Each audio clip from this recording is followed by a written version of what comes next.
Hello everyone and welcome back to my channel. For today's video tutorial, magbasa tayo ng simpleng crochet amigurumi pattern. Nakuha ko to sa YouTube and yung Mushroom by Shushu Crochet. So, andito na yung mga symbols and counts at maliit lang to kaya madali lang gawin at masundan. So, para sa mga beginners, madali nyong makukuha kung paano gumawa nito. So, gumamit lang pala ako ng acrylic yarns. Tapos, yung hook ko ay 4mm. So, pwede ring 3, pwede ring 4. Depende kung ganong kakapal yung sinulid mo. Pag ito parang medyo makapal, so gagamitin ko yung 4. Para siyang milk cotton na 5-ply. Tapos, pag naman manipis, kagaya ng mga Indophil yarns, ginagamit ko 3. So, simulan na natin basahin yung round 1 para sa body ng mushroom. So, round 1 sabi is MR, which is magic ring, tapos 6 na single crochet, 6 SC. So, MR, tapos 6 single crochet. So, para pala sa amigurumi, gumagamit tayo or ginagamit padalas yung yarn under. Simulan natin. 1, 2, 3, 4, 5, 6. Kaya yarn under kasi mas malinis tignan tsaka parang pantay-pantay yung stitches. Parang naka-square ganon. And para din pala sa mga beginners, para hindi ka ma-lost ng counts, ang suggested na way is yung joined rounds, kagaya nito. So, tatapusin ko yung round 1 by doing this. Nag-insert ako sa pinakaunang stitch. So, mag-slip stitch and chain 1. So, ganun ko tinapos yung round 1 para hindi mawala yung counts ko. Okay, round 2 na tayo. Sabi sa round 2, 6 INC. So, 6 increase. Magiging 12 na yung stitches. Dodoblehin lang natin yung counts ng stitches. Kung saan tayo nag-slip stitch, dun tayo magsisimula. So, dito daw, gagawa tayo ng increase, 6 na beses. 1, 2, 1, 2, so pangalawa,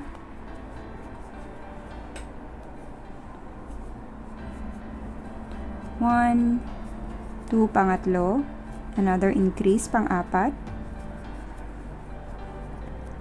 pang-5 na increase, tapos pang-6 na increase. Tatapusin ko yung round 2 ng slip stitch at chain 1. So, this is the end of round 2. Round 3. Sa round 3, sabi, round 3 to round 5, 12 single crochet. So, yun lang yung gagawin natin. 3 rounds na 12 single crochet. Walang increase, walang decrease.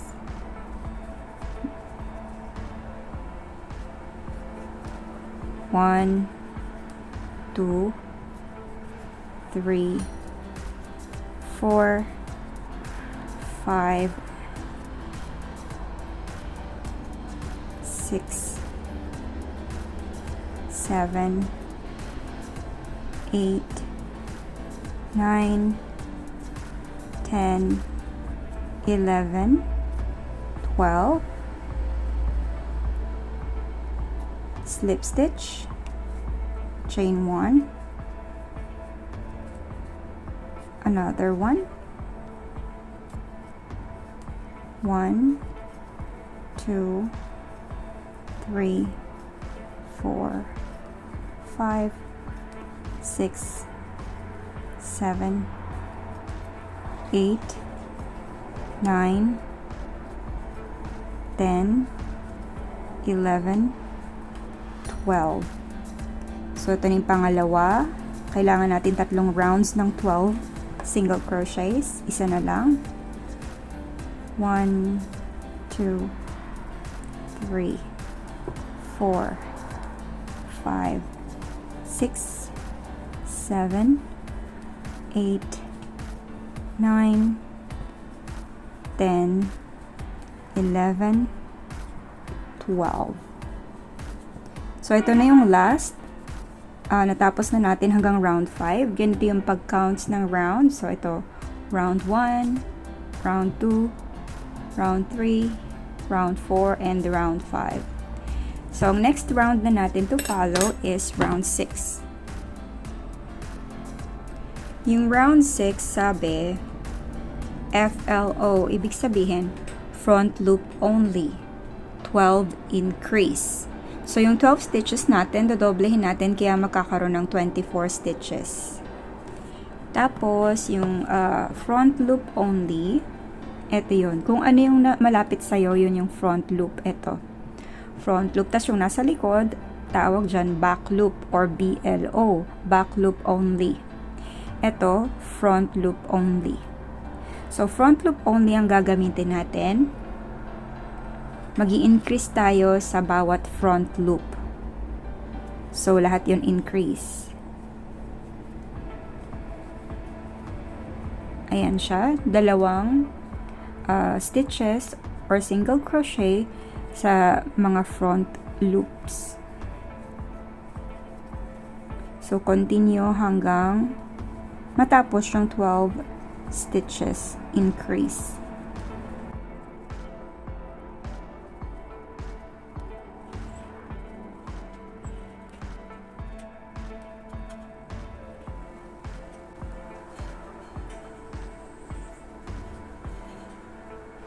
Last one.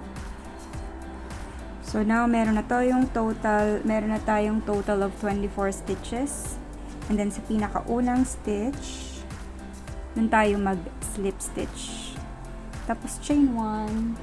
Ito na yung end ng round 6. After nun, cut yarn and FO. Yung FO means fasten off. So, fasten off. FO.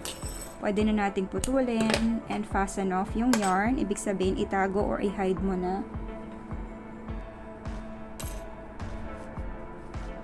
After nito, iset aside muna natin para gawin yung sa color red na yarn. So, yung hat. So, kailangan na natin yung red yarn. Okay, simulan na natin. Round 1 ulit. Magic ring na may 6 na single crochet.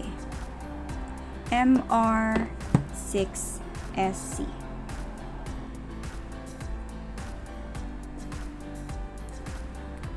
One, 2, 3, 4, 5, 6. So again, to end yung round 1, i-pull na natin yung magic ring. Mag-slip stitch lang sa pinakaunang stitch. Tapos chain 1. That's the end of first round. So round 2 na tayo ng hat. Nakalagay is 6 increase para maging 12 yung stitches. So, magi-increase ulit tayo. So, dalawang single crochet sa bawat stitches. 1, 2, 3, 4, 5, 6. Para ma-end natin yung round 2, mag-slip stitch at chain 1. So, that's the end of round 2. Mag-round 3 na tayo. Sa round 3, 12 single crochet or 12 SC. So, walang increase, walang decrease. 12 around dito sa round 3.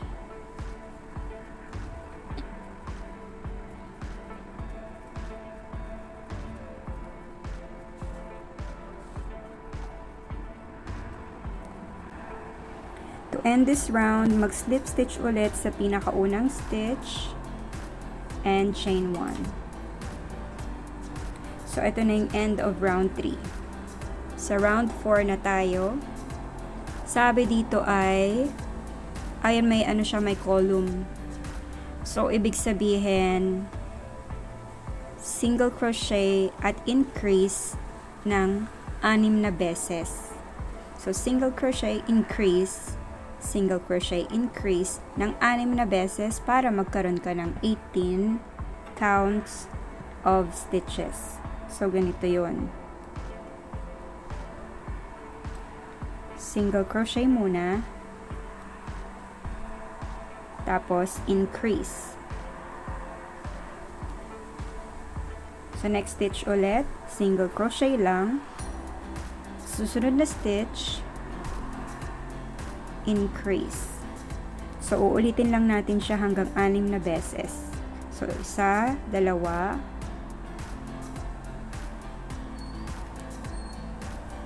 4,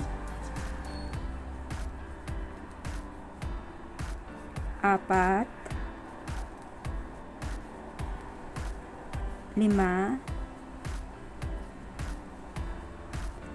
6.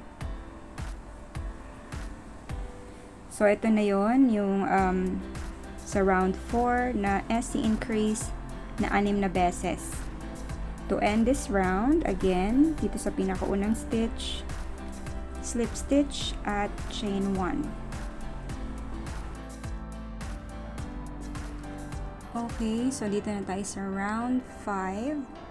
Ang sabi, 2SC tapos increase. 2 single crochet at mag-i-increase. Gagawin natin ng 6 na beses para magkaroon ng 24 stitches.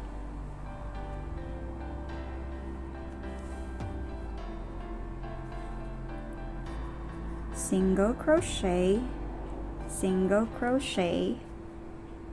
increase.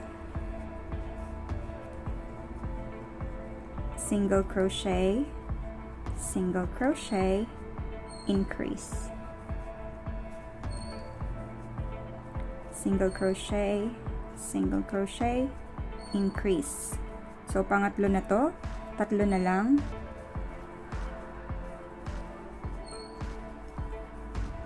Pang-4,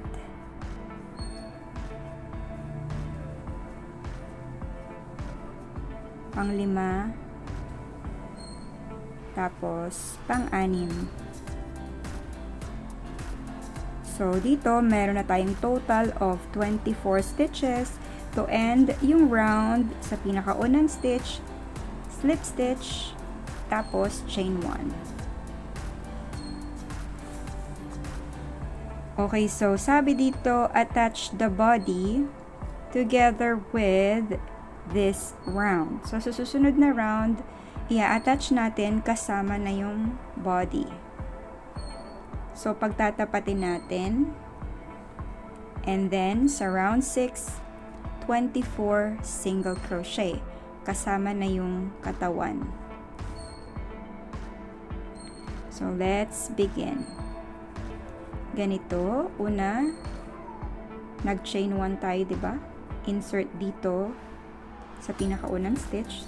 Tapos, hanapin mo yung pinakaunang stitch nitong idudugtong mo. So, ito yung unang stitch.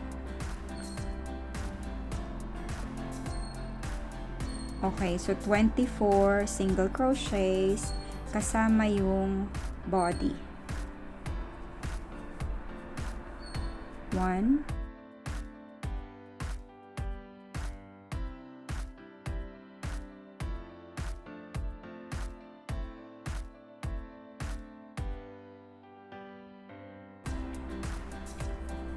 12. So, halfway there, wag mo munang isasara bigla kasi lagyan mo muna ng stuffing.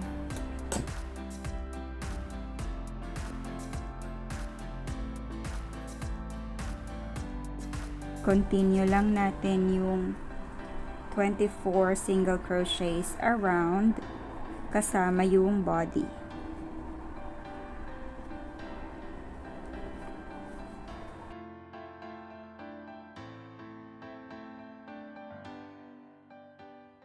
Then to end this round, slip stitch at chain 1. And after nung round 6, i-cut na yung yarn and FO, fasten off.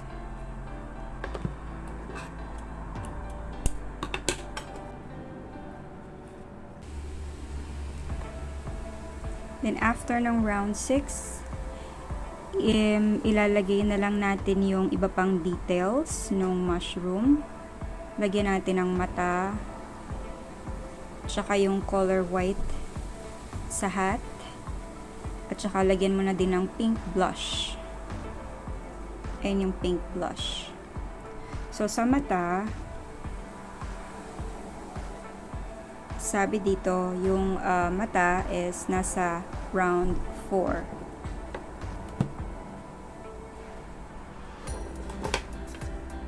Round 1, round 2, round 3, round 4.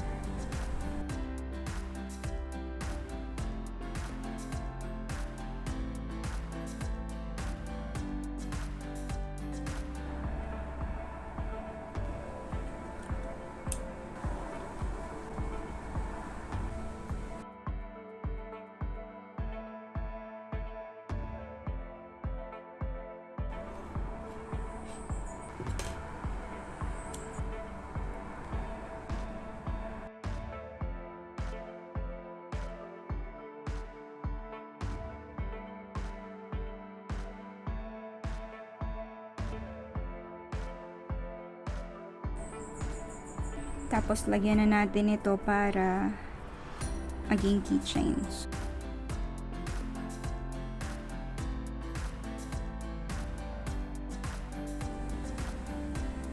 So ayan, natapos na natin yung mini mushroom na ginawa natin galing dito sa pattern. So sana naintindihan niyo yung pattern ko. Kung meron kayong comments or suggestions, comment down below. At kung meron din kayong hindi naintindihan, i-message nyo lang ako and i-guide ko kayo kung paano. Sana nagustuhan nyo tong video tutorial na to. Please like and subscribe for more video tutorials.